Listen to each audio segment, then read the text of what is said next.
Pragmatics is the systematic study of meaning and interaction, focusing on the relationship between linguistic forms and the users of those forms. While semantics deals with abstract meaning, the literal, dictionary-defined sense of words and sentences, pragmatics is concerned with utterance meaning and speaker meaning. This distinction is important because it shows us that a single sentence, like "it's cold in here," can serve different functions depending on the context. It might be a simple statement, a polite request to close a window, or even a complaint, depending on the physical and social situation. This is where the idea of invisible meaning comes in, how we recognize what someone truly means even when they don't state it explicitly. Pragmatics investigates this subtle, often unspoken aspect of communication. It's a dynamic and probabilistic discipline, meaning it's about how people negotiate meaning in real time, rather than following strict, context-free rules. So, when we think about the scope of meaning, pragmatics helps us understand not just what words say, but what they mean in the moment, in real social interaction. It's an essential part of understanding human communication fully.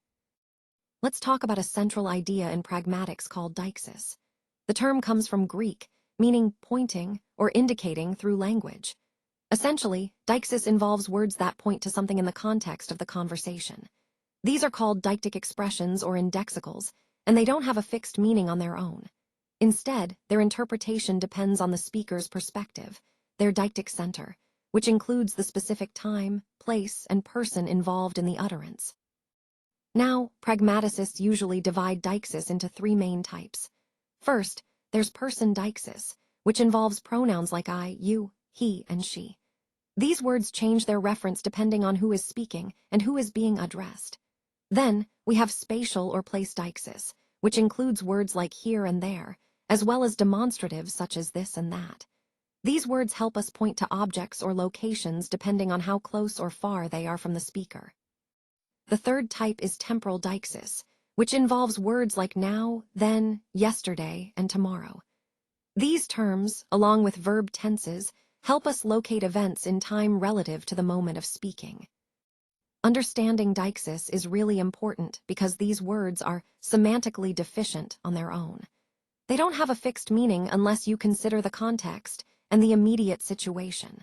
So, deixis allows us to point through language, making our communication more precise and contextually grounded. Pragmatics views language not just as a way to describe the world, but as a tool to perform actions.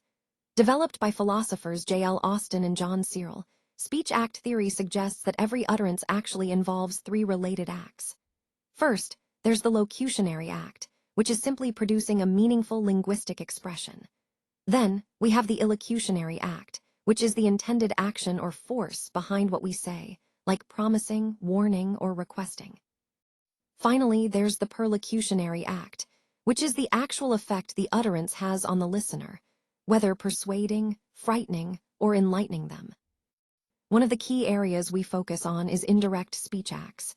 Here, the illocutionary force doesn't match the literal sentence type. For example, when someone asks, "Can you pass the salt?"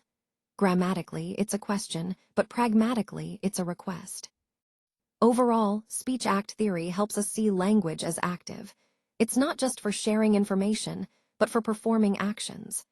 This perspective ties into the larger theme of understanding how context and intention shape communication.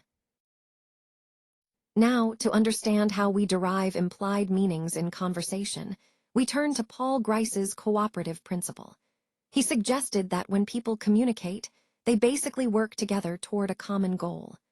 This idea emphasizes cooperation and mutual understanding. Supporting this, Grice outlined 4 conversational maxims, guidelines that help us interpret what's being said. The first is quantity. You should provide just enough information, neither too much nor too little. Next is quality. Be truthful and avoid saying things you lack evidence for. The third is relation. Stay relevant to the topic at hand, keeping the conversation focused. And finally, manner. Be clear, brief, and organized in your speech. Now, sometimes a speaker intentionally flouts a maxim. That is, they don't follow it openly. When that happens, the listener doesn't just assume the speaker is being unhelpful. Instead, they look deeper. They assume there's a reason behind it, and that reason is what we call a conversational implicature.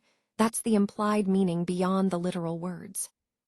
For example, if someone is asked, "How was the lecture?" and they respond, "He spoke English," they're clearly flouting the maxim of quantity.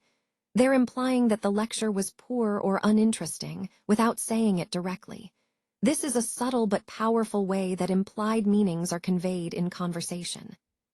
Understanding the cooperative principle and these maxims helps us see how implied meanings and subtle hints are communicated, making our conversations richer and more nuanced. Pragmatics also looks at the social constraints that influence how we choose our words, and one key theory here is politeness theory. At the heart of this is the idea of face, which we can think of as the public self-image that everyone wants to project.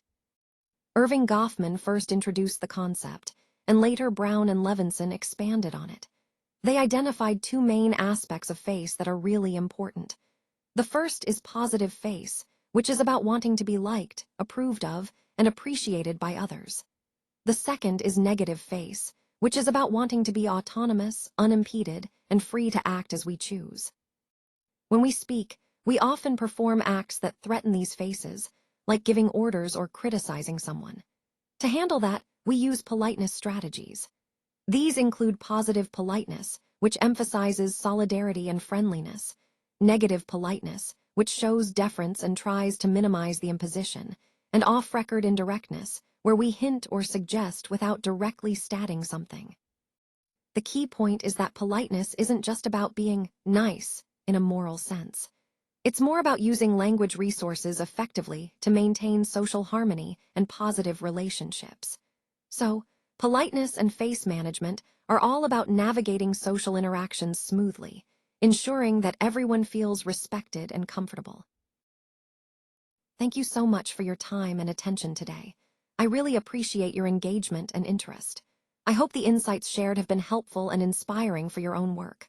Remember, the key points we've discussed, whether it's the importance of innovation, teamwork, or strategic planning, are all essential to achieving success. Connecting these ideas to the bigger picture can make a real difference in how we approach our goals. Again, thank you for being part of this presentation. I look forward to seeing what you'll accomplish moving forward.